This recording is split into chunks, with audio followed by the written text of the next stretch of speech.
Kelebihan rumah sub-sales ni, kalau korang yang masih lagi berfikir sama ada nak beli rumah projek ataupun sub-sales, yang pertama sekali sub-sales ni, rumah tu dah ready. Kalau korang yang tengah rushing, memang tak nak tunggu lama-lama, 2-3 tahun, nak pindah terus lah. Rumah tu dah ada. So, korang boleh tengok sendiri rupa rumah tu macam mana, dalaman dia macam mana. So, apa yang korang tengok, itulah yang korang akan dapat. Yang kedua sekali, korang dah boleh tengok amenities ataupun environment dekat kawasan rumah yang korang tengah survey sekarang ni. Yang tu yang mahal sebenarnya. Dari segi location, jalan dia macam mana, kedai groceries, kedai makan dekat ke tak, masjid dekat ke tak bagi Muslim, unblock view ke tak. So, korang boleh tengok dengan mata kasar korang sendiri.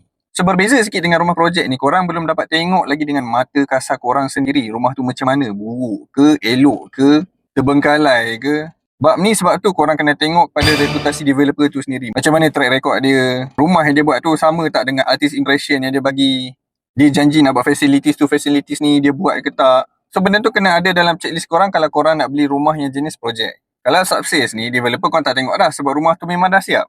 Cumanya korang kena ready sikit lah kalau rumah tu ada cacat celah sikit, rosak sana sini, bocor kat sana ke, rosak kat sini ke. Dan kelebihan yang ketiga rumah sub-sales ni adalah korang boleh negotiate harga. Masih ada ruang untuk rundingan kat situ. Kalau rumah projek, apa yang developer bagi, itulah yang korang akan dapat.